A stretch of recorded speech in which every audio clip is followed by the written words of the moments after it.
finding stuff out that you want to know. Just ask me a question that I don't know. That's why Finding Stuff Out is the name of the show. So just give me a shout and we'll figure it out with the help of some friends, and the fun never ends. On Finding Stuff Out, Finding Stuff Out, Finding Stuff Out. That's what it's all about. Yeah. Now presenting my sister's favorite stuff from the show.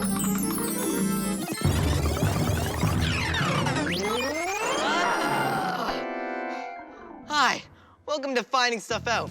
Today's show might be a little weird. My sister got into my computer and she had a bunch of her own ideas about how to do today's show. She put together a bunch of her favorite clips. And she decorated them. She says she likes science because it's weird and surprising. I don't think it's weird, do you? Ew. Disgusting, maybe, but not weird. People did used to believe a lot of weird things, though. There's a big bump. 200 years ago, scientists thought certain areas of the brain made people criminals. And by measuring bumps and dips on people's heads, they could tell if someone had a criminal brain. Aha! Obviously guilty. Another thing they believed was that black cats were witches. Black cats aren't really black cats. They're witches who turn themselves into cats. That's right, witch. I know you're in there. And some even thought mermaids existed. I saw a mermaid on me last voyage. She had silky brown hair and a tail like a fish. She looked just like this. Oh, a girl like a fish, she's every sailor's wish. A girl with a tail who can swim like a whale. Those guys were wrong, but my sister may have a point. Some things in nature really are weird, like this. What do reptiles eat? Reptiles can eat bugs, fish, and small animals. Oh, and snakes can eat big animals like deer. Wait, what? How is it possible? A deer is this big, and a snake's mouth is only that big. How can a snake even do it? How does his mouth not rip open, or his head not explode? And, uh-oh, my head's starting to overload! Ah! You're gonna make my head explode! Oh, I think my head would explode if I tried to eat something that big. Well, actually, when snakes eat, they dislocate the back of their jaws like this so that they can swallow things larger than their heads. Yeah, that is weird. If you were a snake, you could eat a whole watermelon in one bite.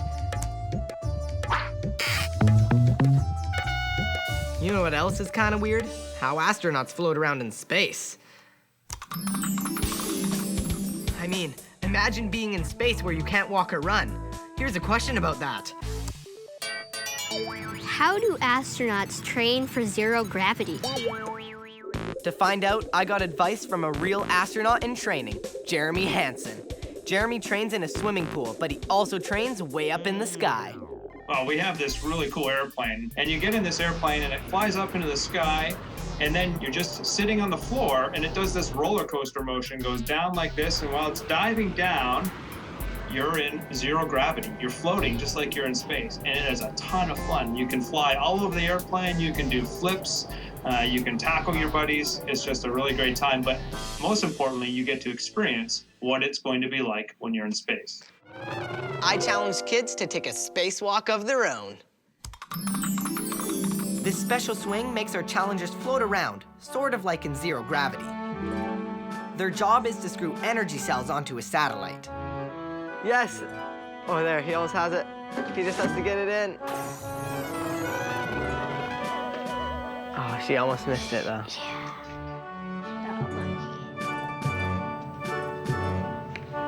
Oh, she has. Wow, she's going really fast. And does she have number 2? Yes. Yeah, she has it. I even got some training myself on a simulator at the Canadian Space Agency. I have to move the Canada arm so that the end locks onto the pin on the shuttle. Then the arm can dock to the space station. Wow, I think I'm gonna be good at this because of the years of experience of video games I have. Well, let's see. There we go. Very good. Okay. Wow. Are astronauts normally good at this? Well, some of them are. The ones that used to be fighter pilots tend to be really good. But then there's some that are doctors and scientists and really never had time to play video games. So you might actually be better than them. Whoa. Hopefully. Getting close. Whoa, okay. I'm almost there. You're doing really well. You're getting closer. Whoa. Standing by for grapple confirmation. Robotic arm finishing closing in. Now. Did it work? Did I get, yeah. Dragon confirmed in place and docked to the International Space Station at the Harmony node. This is awesome. It was fun training like an astronaut, even if being in space would feel weird.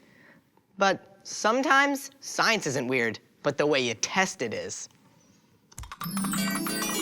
Why do we need sunscreen? The experiment! To find out why we need to use sunscreen, I've come to the sunniest place I know, the beach. Harrison, I've got something really neat to help us with our experiment. A pizza! All right! Can you answer that question with pizza? No, but you can with Frisbees.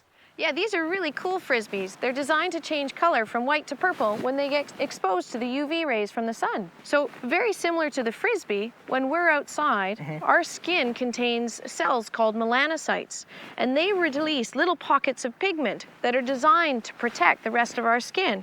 Very similar to opening an umbrella. Whoa. Hi there, melanocytes. Uh-oh, here comes the sun. Quick, we need protection. Open your pigment umbrellas. The pigment umbrellas do protect us for a little while. But if we stay out in the sun too long, they can't keep up, and we get sunburns. Oh, but it didn't change color when it hit the sun this time. Now these are exactly the same Frisbees, but earlier at the hospital, I covered this one with an SPF of sunscreen of 45. Right, so that's why it didn't change color. It's because it has the sunblock on it, right? That's correct. Except for like the few spots that you missed. I did miss a few spots. When we put our sunscreen on, we have to cover all of the areas. Otherwise, you'll get a burn in those spots. Right. So I think we're ready to go. Nice, let's play some Frisbee. All right.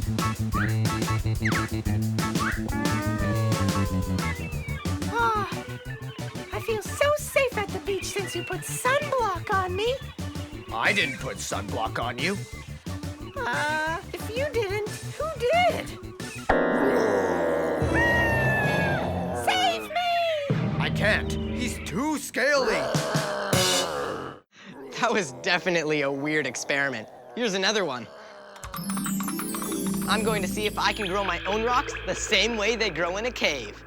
I have 2 jars of water here in which I am dissolving Epsom salts.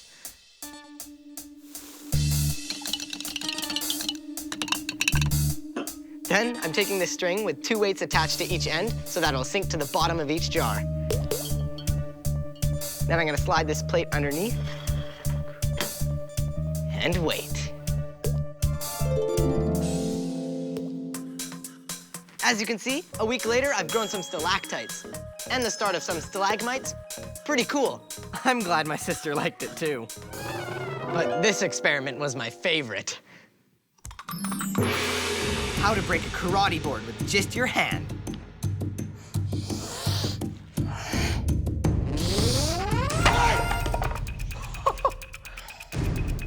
Can you do more?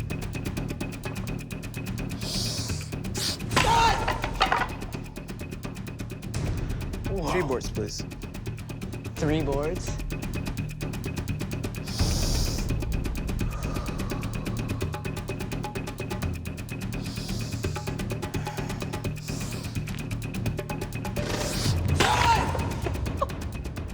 It's sort of amazing how you can break boards with your hand, but there's a scientific explanation. The pine wood that Henry broke has seams, sort of like the paper towels Elvie showed me. Those are its weak spots. Our hand bones are stronger, and the flesh around them cushions the blow. Sort of like the way marshmallows and sponges protected our challengers' eggs. So, when a karate master hits the wood's weak spot with just the right speed and power, the wood breaks. But it takes a lot of training. I think I'm ready. Good. I can break a plank, right? Yeah. Bring the special plank loose. Oh, a baguette. Okay.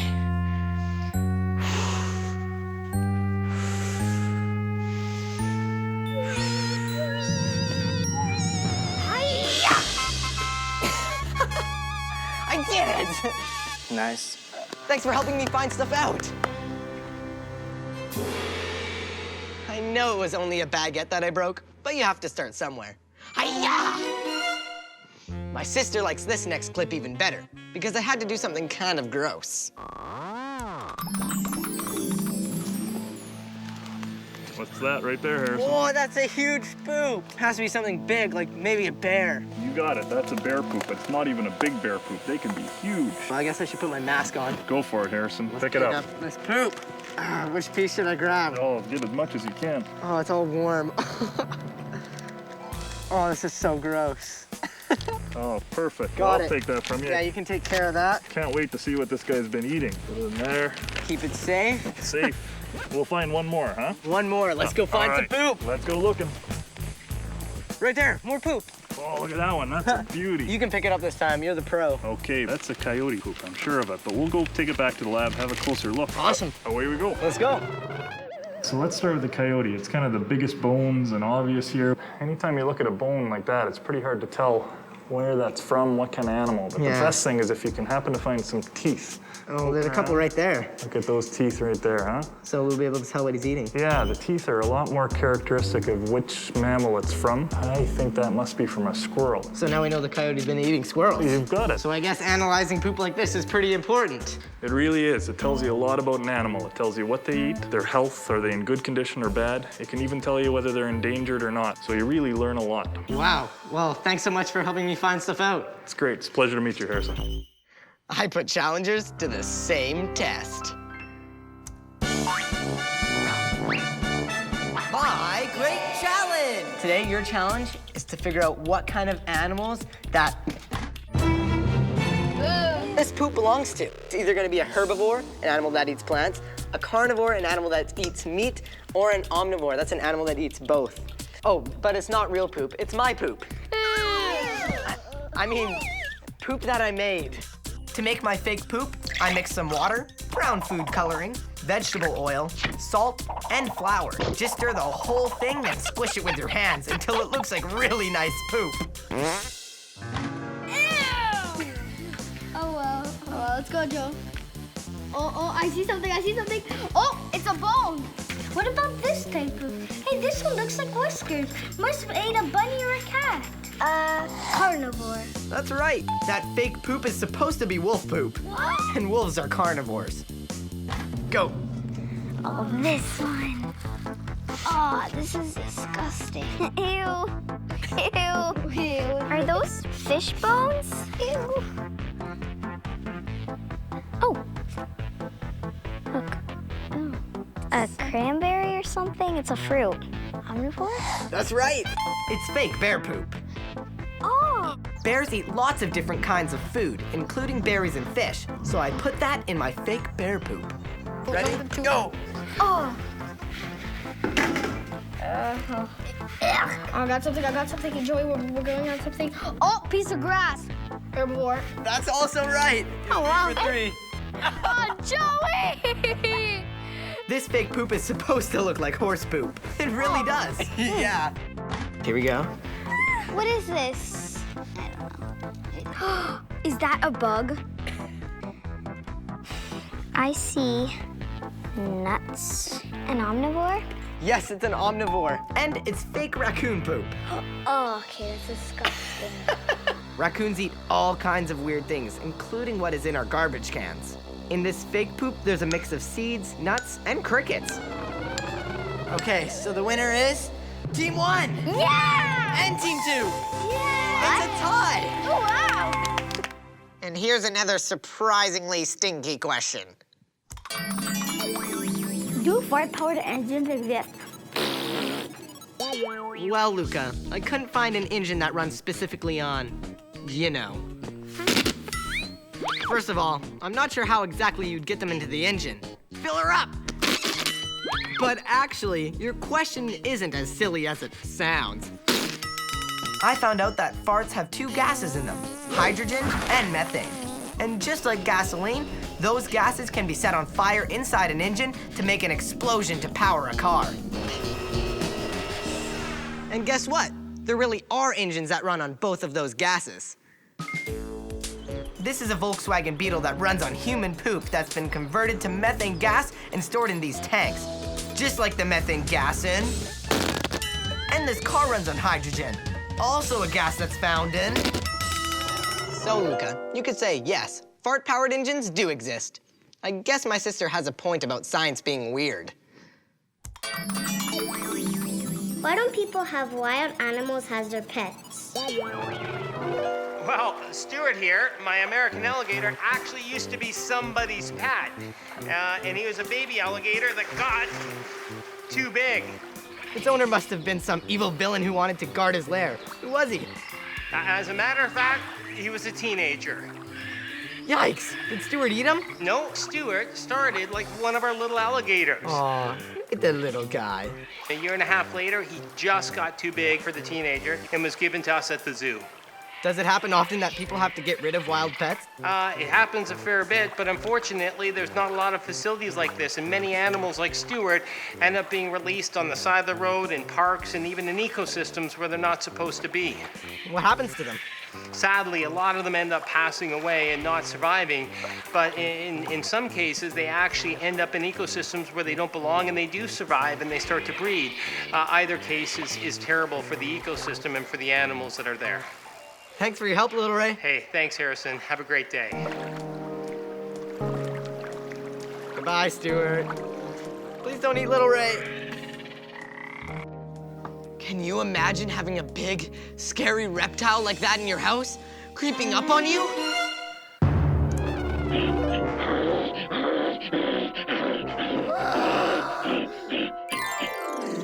Did I fool you? Well, reptiles aren't scary, fire-breathing monsters at all. I thought you were a nice reptile.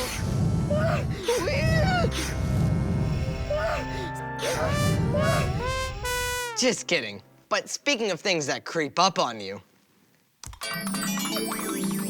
Can robots be dangerous and attack us? Destroy mankind. Destroy mankind. Apparently, yes, but only in movies.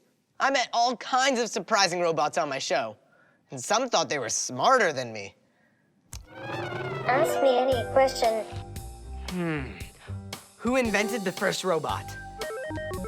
Leonardo da Vinci invented the first humanoid robot 518 years ago. Well, what about this?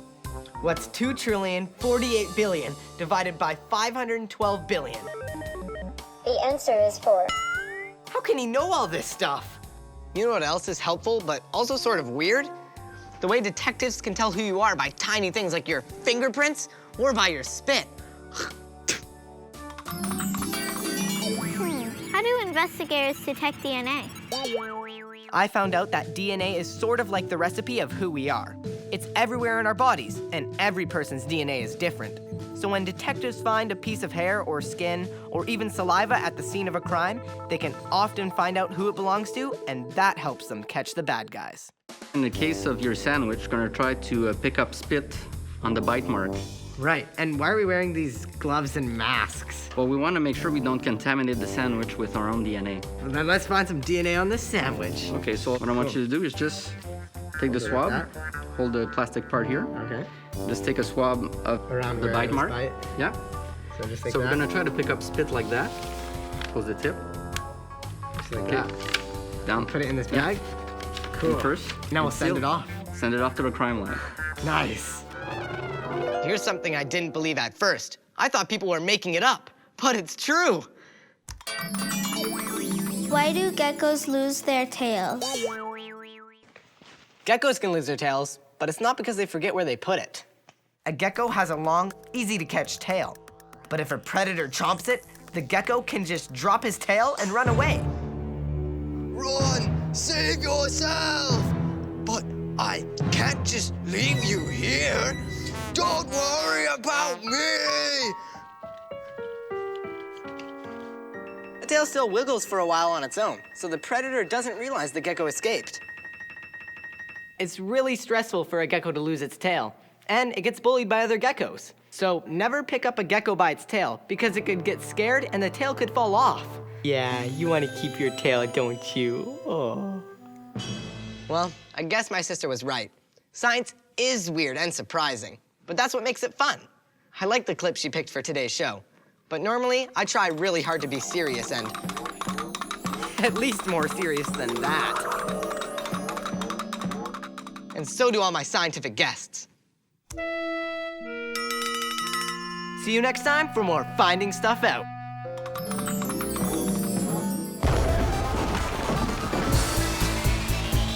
Rock cycle, time to get down. Rock cycle down in the ground. When the pressure starts, the things get hot. You're gonna get molten rock. Smushed up minerals all combined to make the difference.